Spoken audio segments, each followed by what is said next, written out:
Oh, hi! Welcome to Sewing Nerd Studios. I am Jo, and today we're doing a little year-end wrap-up.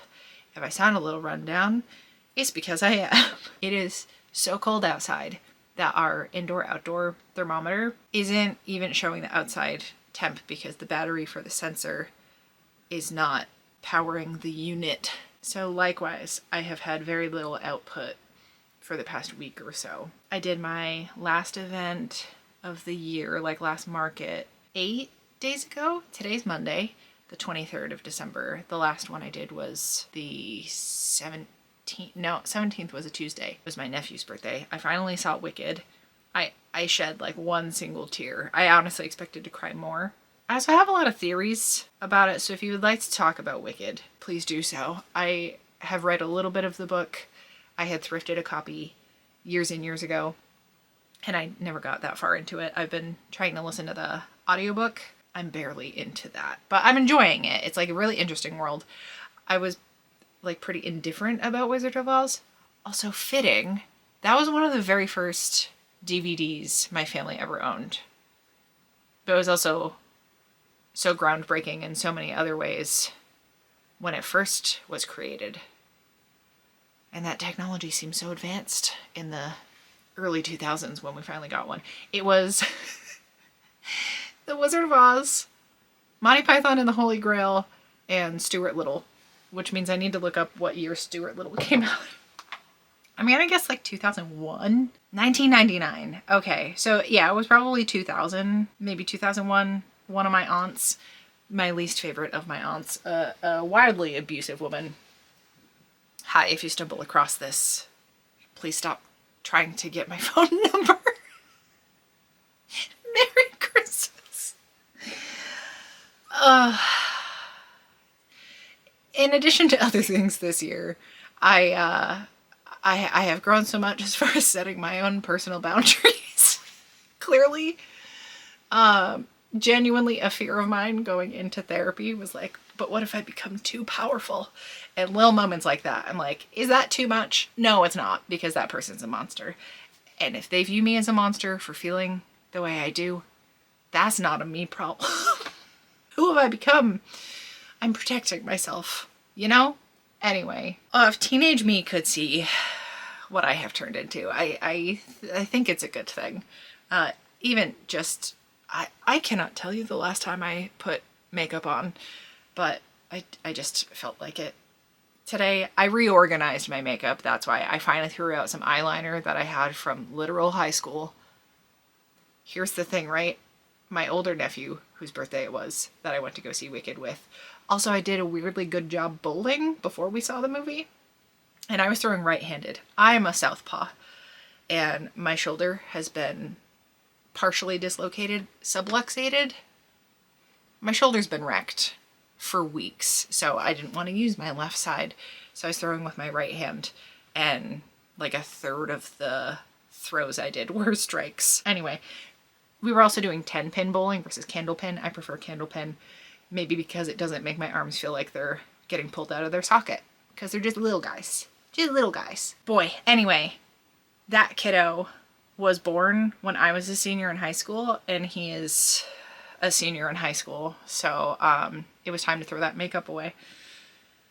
So I tossed out a couple things and reorganized stuff, and was like, you know what? Maybe I put some things on. I aquafored the ever-living hell out of the bottom of my face because I have such dry skin. So much dry skin.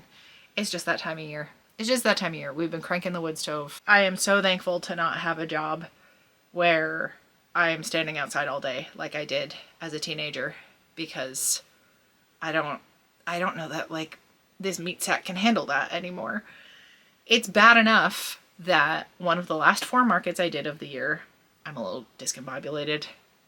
What else were you expecting? Oh, I did get some new gel nail polish to try. I like how it looks though. I definitely like a black with a glitter coat. Seems to be the thing for me. And my nails do hurt less with this kind of coverage on it, so we'll see what happens. All right, how many train tracks did I just switch? Talking about outdoor events. So let's do a little like December event recap, because I don't think I've talked about much of them in here. I don't know if I just didn't do a very good job editing it or if it wasn't an interesting topic, but it seemed like folks weren't as jazzed about the indoor-outdoor setup thing. Maybe the timing of when I posted it.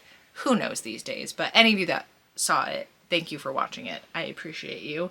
And any of the feedback, like, I will watch that stuff till the cows come home. So my last outdoor event of the year was on December 1st, and it was bad. I didn't even make my booth fee back. I think it was like $75, and I don't even think I made half of that, which is really frustrating. It was a short market, but it was so cold. I don't know why. I live in New England. There was no reason for me to sign up for a December market that was outdoors, especially for being as expensive as it was. But sign-ups were like in the spring, like April at the latest. So I really thought it was a reasonable thing. I don't know. Once in a while we'll have unseasonably warm weather. Like Thanksgiving was not cold this year. And we've had Christmas days where like we've gone out for a hike and there hasn't been any snow on the ground. We're having like a proper winter this year. Not that I like the cold, but I am so uncomfortable in the summer that I appreciate the colder months more, even though it wreaks havoc on my entire body, as you can probably hear. So, and see, honestly, just there's not enough lotion in the world for my skin. So I sold less than 10 things at that outdoor market, which was a little soul crushing. And then the next market I did was a nighttime market. It was 6 hours long, and I did make a little over $250. The fee for the booth was $80. So I did triple what I paid for it, but it was a half-hour drive each way. Hour setup, hour breakdown, plus an hour of driving, plus the 6-hour market, and then whatever prep I did earlier in the day. I go to bed at like 8 p.m. most of the time, so the fact it didn't even end until 11, I didn't get home till almost 1 a.m. That was not my favorite. I did like 3 times that last year. It was one of my best sales days last year, and I know we'll get into it, but I know this whole year has been like really bad for almost all my small business friends. So I'm calling a lot of things this year a bit of a fluke, but like one after another, after another, after another. Like November was when I not only didn't make my booth fee back at another outdoor market, but it was so windy that I had to take the canopy off of my tent, like the tent top. So I just had the frame because I use that to hang stuff when I'm doing outdoor events. I lost inventory because it was taken away by gusts coming through. Like it was dangerous for us to be out there, and it still happened. And that was by the same coordinators that did this nighttime market. So I was not trying to go into December being down on myself, but it was tough. And then even the oddity market, which is normally a banger every time, the November one, I did $141 in sales, which that's a $50 table. Again, almost tripled it. Got to pay $4 for parking. That's also a half-hour drive.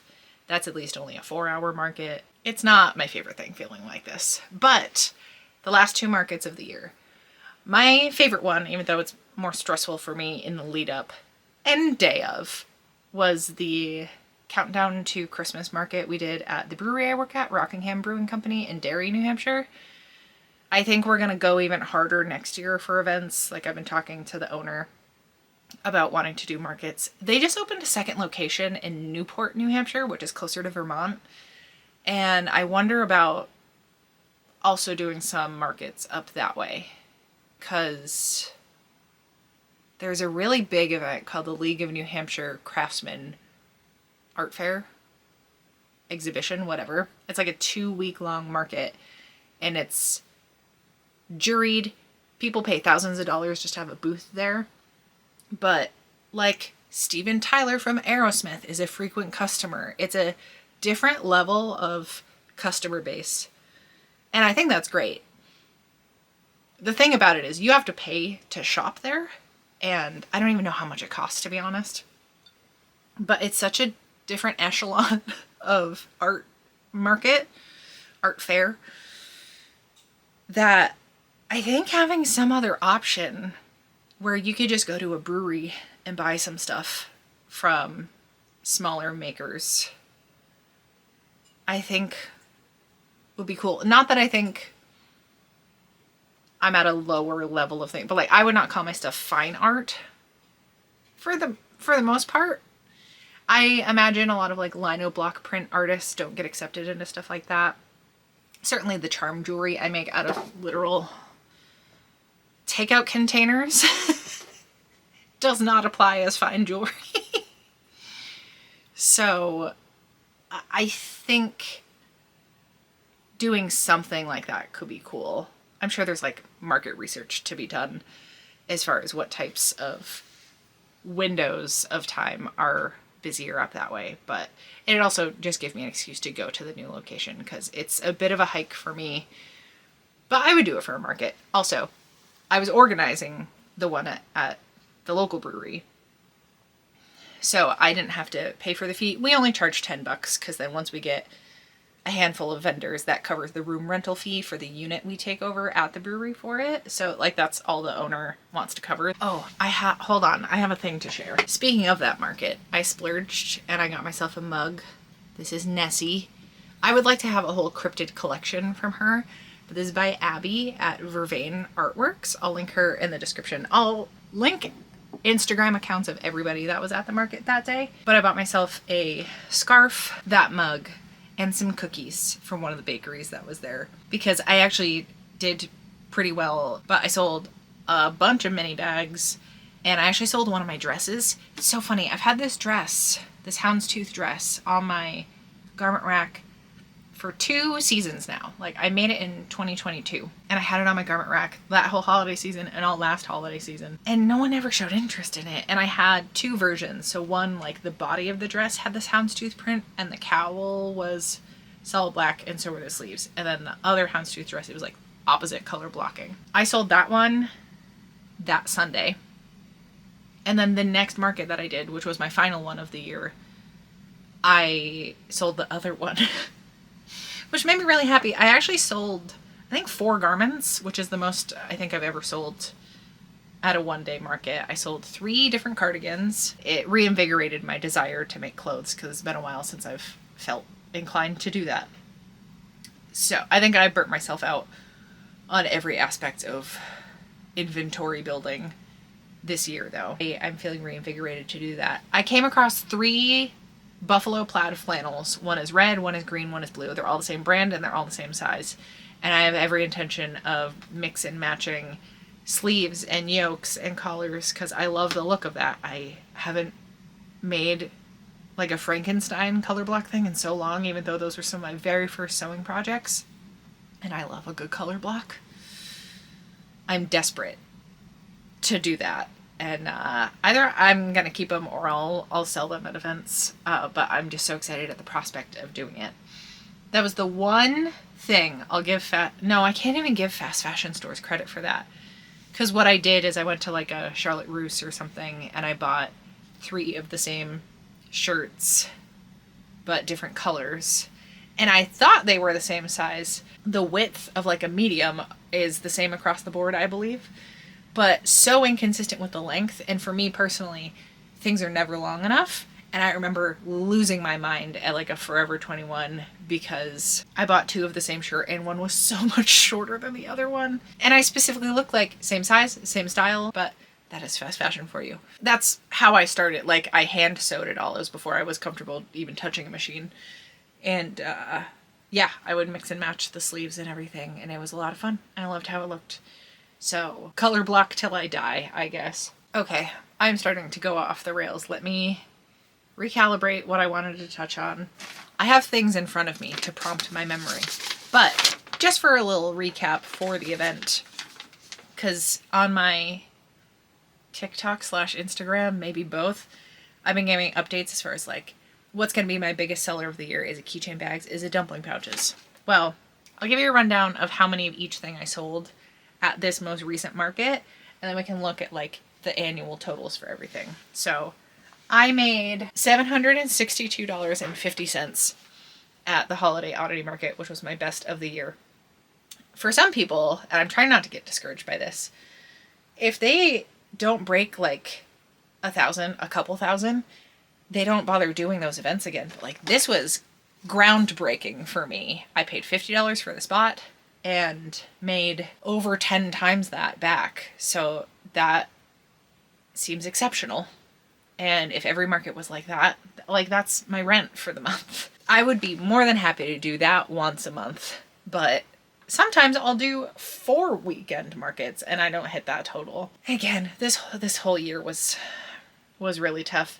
I don't think there's really much more to say about it other than like this year was so fucking hard and I felt like I just took so many losses, even though I experienced a lot of personal growth and professional growth. Like my skill set is that much higher. Selection of events I think improved because last year I did way too many. And this year I made a point to look for stuff that I fit. But it was such a crap year to like try to gauge that. So now I'm feeling a little lost. I am going to look into Ren Fair type events for next year. I've been encouraged by a lot of people to do that where I've never thought of my stuff as a good fit for that. But I've been told by numerous folks that it doesn't have to be like medieval fantasy things. Just whimsical alternative shit. Someone, and I will take this to my grave, described my aesthetic as punk rock critters. Or critter punk rock. Either way. Thank you. That was Bethany Clark, actually, who was one of the artists at the market I put together. She's delightful. And I have some art from her I can share. Speaking of critters, I've been looking for art for my blank wall behind me from where my Marauders map used to be. I got some possums. I love them. This is a card, technically, which makes me want to buy a set of these and send them out for Patreon gifts. But yeah, anyways, this year has been exhausting. And you know, I did also end up doing self-care things as far as events that I normally never do, and that is part of the personal growth. Someone mentioned Coda. Thank you for pointing out, like, I've been coming to terms, and not that I was in denial about it, but just like learning and not gaslighting myself all the time about being chronically ill and having a lot of chronic pain issues. Hearing the phrase, the normal amount of pain is 0, was one of the most devastating things I've ever heard in my life. But, I thought my light was dying. Was it getting dimmer that whole time? I'm not going to stress about it. If you're this far in, you don't care if it's a little dimmer. Getting myself that flip stick, the like cane that turns into a seat, and taking that out when I'm at events where I'm standing for a long time. Game changer. I've always, well, not always. Since I started fainting as a teenager, I have become a lot better about drinking water and getting a lot of salt added into my diet because I have very low blood pressure, which is part of why I faint. It is suspected I have POTS. I don't know how to go about that other than getting a tilt table test. I am 1000% sure I will either faint or vomit, if not both, doing a tilt table test. It sounds horrific, but doing things like consistently drinking liquid IVs or any kind of electrolyte supplement, like Normalite is another one that I do. It just doesn't taste as good because there's not as much sugar in it. Anyway, I have been prioritizing myself, and like, I know I'm really heat sensitive and I'm much more likely to pass out on those really hot days. And when it's a long market day, like, I have to adjust and like be considerate of myself. So there were 2 market days I didn't do. One, because it was way too hot. It was over 100 degrees and it was a 3-day market and it was going to be hot the rest of the weekend, just not as intense. So I bailed on I think it was Thursday, Friday, Saturday. So I bailed on the Thursday and then did the Friday, Saturday. Or it was Friday, Saturday, Sunday. I don't remember. I'm pretty sure it was 2 weekdays and then a weekend, which I thought was weird, but whatever. But like something to consider for next year. Like, I'm not sure I'm even going to do Granite Con for 2025 because they moved it back to 3 days. And I can't be doing that to myself. And I didn't even break 1,000 in sales at that. And that was 2 days. And it was like $350 something for that booth. Yeah, I barely made over 500. Like, I made my table cost back on day 1. And then I made $175 the second day. For how much work? Like, it's profit. But I also had to pay for parking. And just the amount, like I spent half of Friday setting up for that. It's really frustrating. So I don't know if I can do that to myself for that little, like, I'd rather work on a video project or make extra content for Patreon or something with that time. Like, because it's not just my time, like, for me to make that much, I'm also selling off the stuff that I have paid and put time into to sell. Like, I think that math would absolutely destroy my soul. So let's not go down that road. You get it. Easily my best event of the year. It's wild that I made this much more at Mill Number 5 Holiday Oddity Market than I did at 2 days at Granite Con. It was so much more expensive for that. Oh, God. I can't. Maybe I'll do a little mini Comic-Con at the brewery. I think that's a great idea, actually. If you have suggestions for types of events, I think doing a mini Ren Fair would be fun. Mini convention would be fun.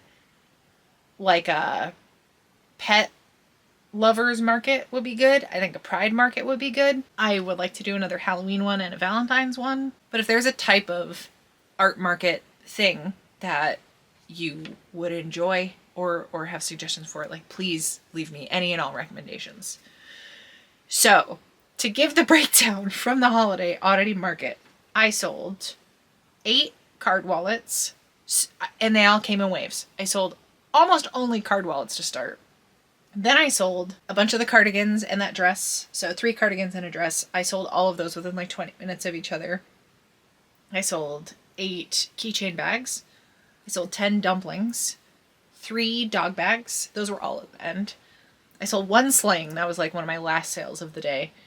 I sold 3 crossbody purses, which I think is the most I've sold in one event. Because they're $70 a piece, so I understand, like, it's not in everybody's price range. I don't take that personally.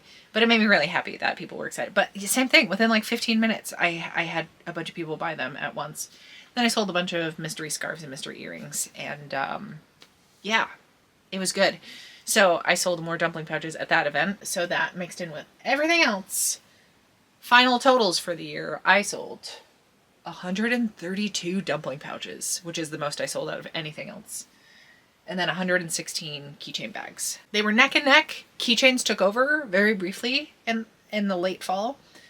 But dumplings came back at the end with a 1-2 punch. Other totals, which is bonkers, like really thinking about it. And this doesn't include any online sales. This is, which granted, my Etsy's completely shut down.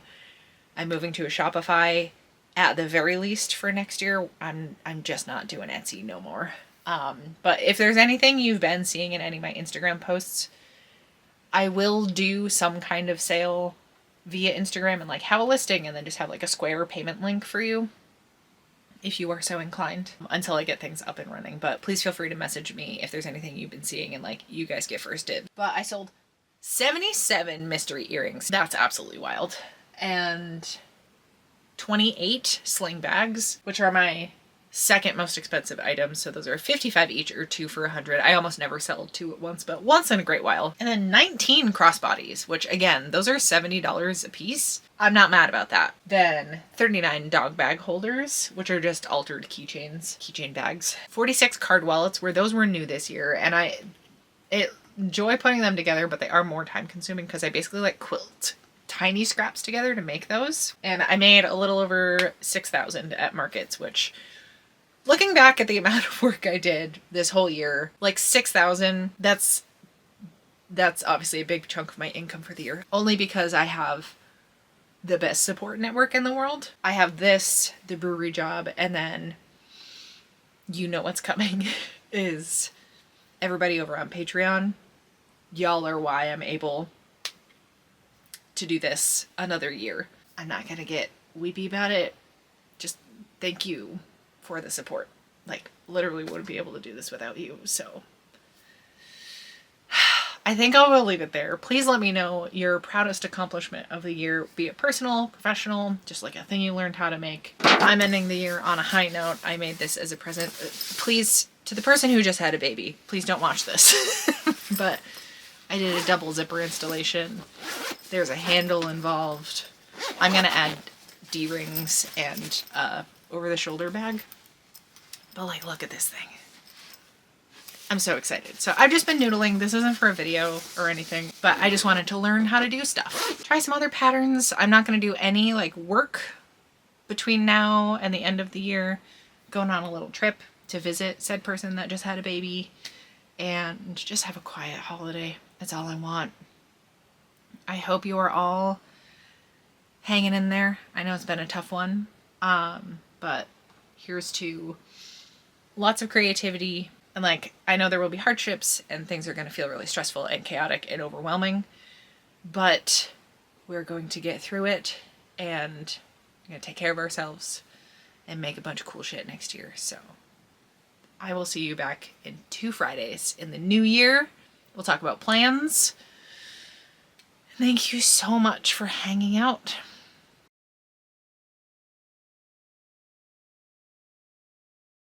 But it's just a little guy eating him snacks.